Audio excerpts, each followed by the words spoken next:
एक महिला अपने जेठ को फ़ोन लगाती है और फ़ोन लगाकर कहती है कि घर के अंदर वाले कमरे में जो उसके नीचे से पाइपलाइन गई थी, वो पूरी तरीके से चोक हो चुकी है और वहाँ से काफ़ी दुर्गंध आ रही है, जिसकी वजह से घर में काफ़ी परेशानी हो रही है और दुर्गंध पूरे घर में फैल गई है। तो प्लीज़ भैया आप आ जाइए और इसको ठीक करके चले जाइए। यह सुनकर उसके जेठ जवाब देते हैं कि मैं तो अभी अपने काम पर जा रहा हूँ और जो भी वह मज़दूरी का काम कर रहा था, तो मैं अभी अपने काम पर जा रहा हूँ और काम से जब वापस आऊँगा तो उसके बाद आकर ठीक कर दूँगा।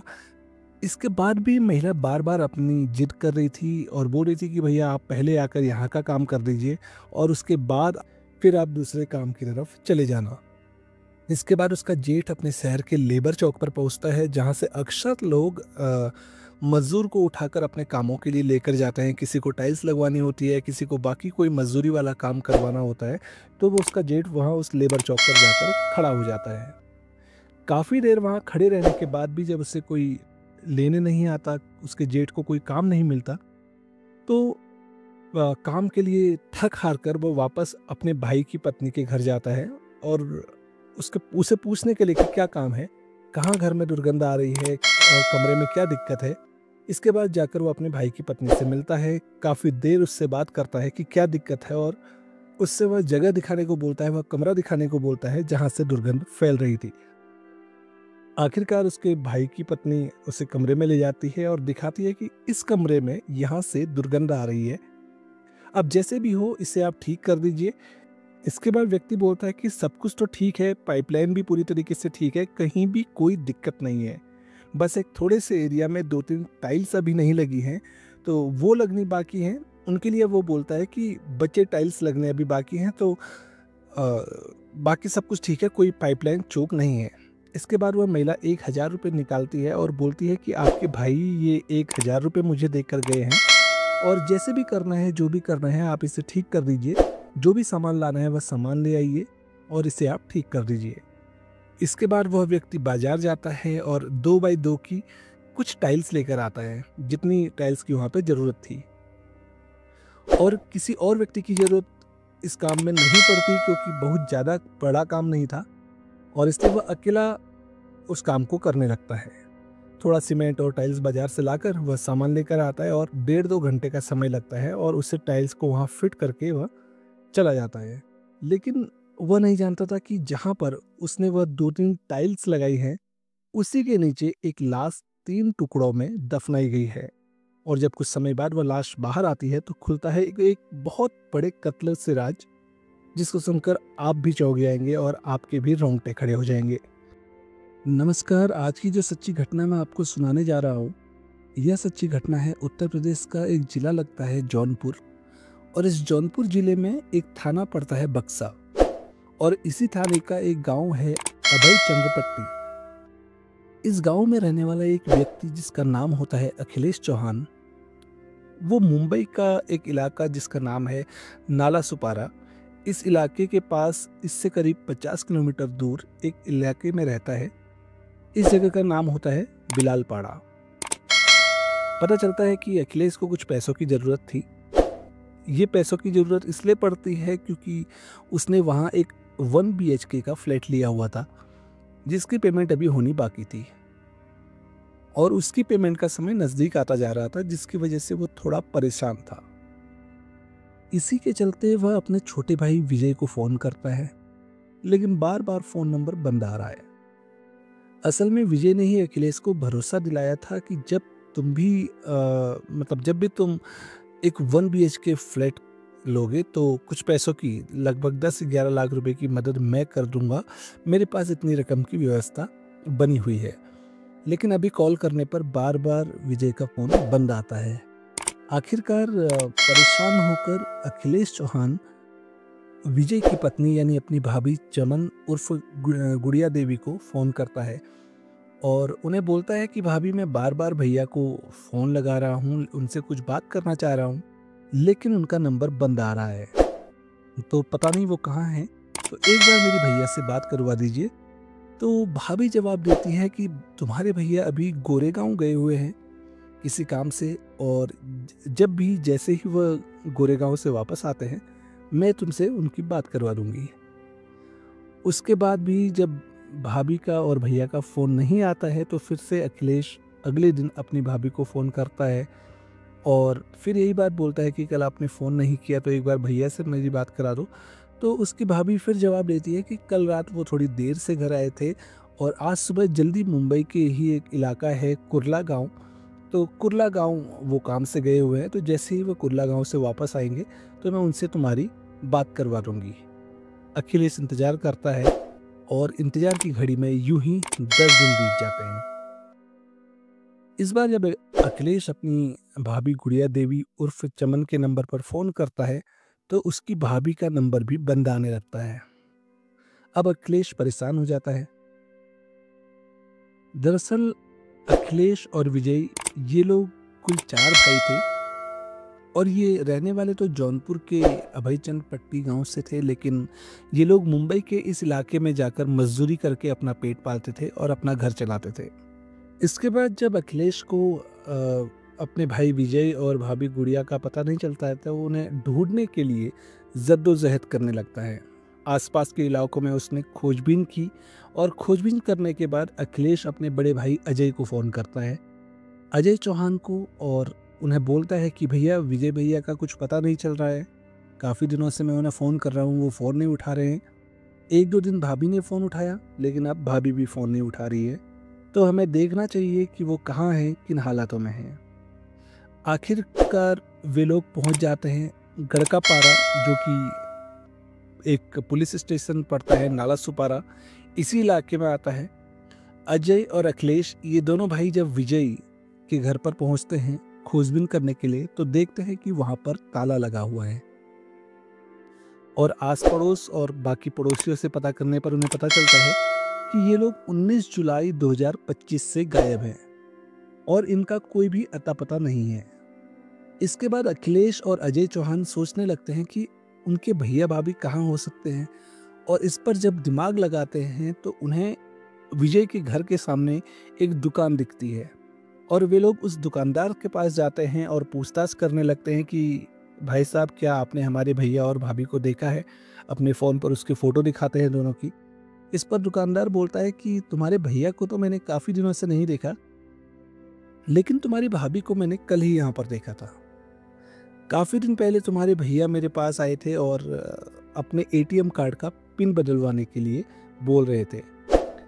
इस पर अखिलेश बोलता है कि कुछ दिन पहले तो मैं यहाँ पर आया था, मेरी भाभी ने मुझे फ़ोन किया था और यहाँ उनके घर के नीचे एक पाइपलाइन गई हुई है जिसकी वजह से, जिसमें चोक होने की वजह से पूरे घर में दुर्गंध फैल रही थी, तो मैं यहाँ पर उनकी पाइपलाइन का काम करने आया था। अखिलेश की बातों को वहाँ के आसपास के लोग और उसके भाई विजय के पड़ोसी भी सुन रहे थे, तो इस पर वो लोग बोलते हैं कि यहाँ तो कोई पाइपलाइन है ही नहीं, तो किसी पाइपलाइन के किसी भी तरीके से चोक होने का कोई सवाल ही पैदा नहीं होता। अब ये बात अजय और अखिलेश इन दोनों के दिमाग पर शंका पैदा कर देती है, शक पैदा कर देती है कि यहाँ कोई पाइपलाइन नहीं है और उनकी भाभी ने अखिलेश को पाइपलाइन सही करने के लिए घर पर बुलाया था और इसी क्रम में कुछ दिन पहले एटीएम का पिन चेंज करवाया हुआ है और फ़ोन नंबर सारे बंद आ रहे हैं और आज घर पर भी ताला लगा हुआ है।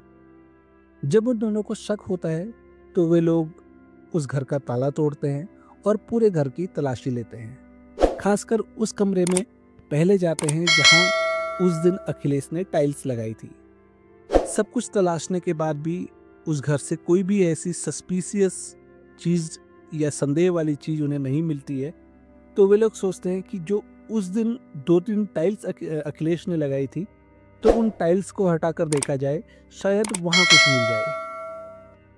इसके बाद अखिलेश और अजय और उनका तीसरा भाई और आस पड़ोस के लोग मिलकर उन टाइल्स को हटाते हैं। जैसे ही उन टाइल्स को वहाँ से हटाया जाता है तो वहाँ बहुत ज़्यादा दुर्गंध आने लगती है। इस पर उन लोगों को शक और भी ज़्यादा बढ़ जाता है और वहाँ कम से कम 3 से 4 फीट एक गहरा गड्ढा खोदते हैं। उसके बाद उन्हें पता चलता है कि वहाँ सचमुच एक लाश पड़ी हुई थी जो पूरी तरीके से सड़ चुकी थी और यह लाश तकरीबन 3 टुकड़ों में बटी हुई थी। इसके बाद तुरंत पुलिस स्टेशन को सूचित किया जाता है। पुलिस मौके पर पहुंचती है और लाश को अपने कब्जे में ले लेती है। अब पुलिस यह तलाश करने में जुट जाती है कि यह जो चमन उर्फ गुड़िया देवी है, यह कहाँ फरार है। तमाम कोशिशों के बाद पुलिस को गुड़िया देवी की कोई भी खबर नहीं मिलती और पुलिस असफल होती जाती है। हार मान होकर पुलिस 7 अलग अलग टीम्स का गठन करती है और पता लगाने में जुट जाती है कि यह औरत आखिर कहाँ है। इन्वेस्टिगेशन के इसी क्रम में पुलिस उनकी कुछ हिस्ट्री निकालती है कि पहले ये लोग क्या करते थे, कैसे रहते थे। तो पता चलता है कि विजय और गुड़िया की शादी करीब 8 साल पहले हुई थी और गुड़िया जाफराबाद के पास एक इलाका है हौज, वहाँ की रहने वाली है। शादी करके जब गुड़िया विजय के घर पर आती है तो वह उनके ससुराल में ही रहती है और उसका पति विजय जो था वो मुंबई में काम करता था और बीच बीच में वह घर वालों से और गुड़िया से मिलने आया करता था। इस बार गुड़िया विजय से पूछती है कि क्या आप मुझे अपने साथ मुंबई घुमाने नहीं लेकर जा सकते।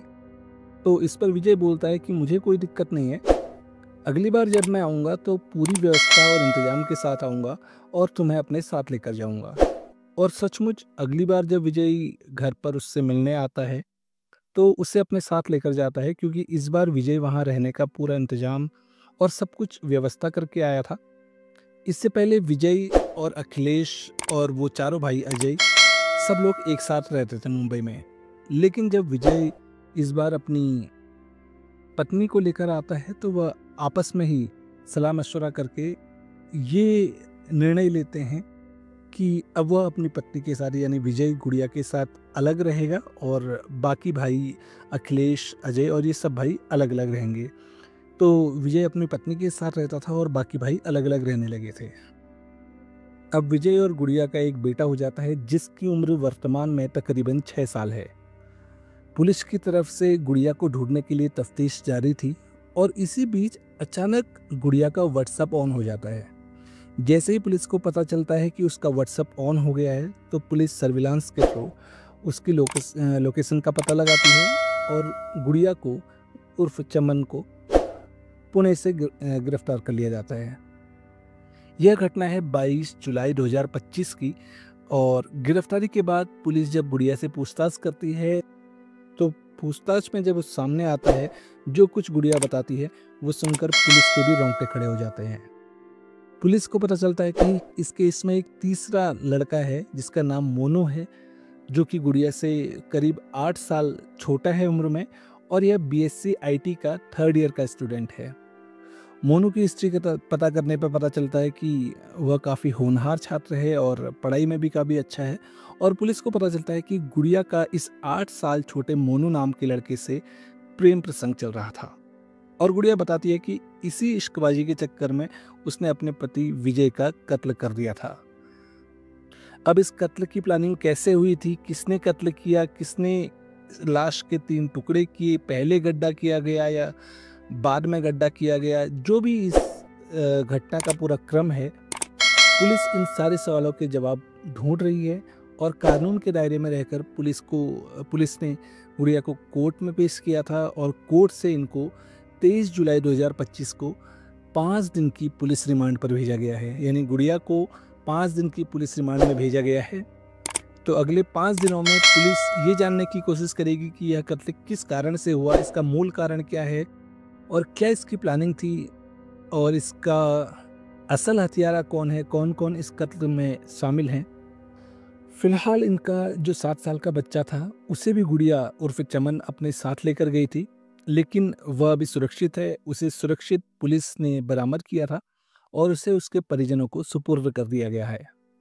पुलिस के द्वारा उस बच्चे से जब पूछताछ की जाती है तो वह भी जैसे जैसे सवाल होते हैं उसी तरीके से बातों का जवाब देता है और उसकी बातों से पता चलता है कि उसकी माँ यानी गुड़िया उर्फ चमन या मोनू के साथ कुछ अजीब तरीके की हरकतें करती है, अश्लील हरकतें कर रही थी।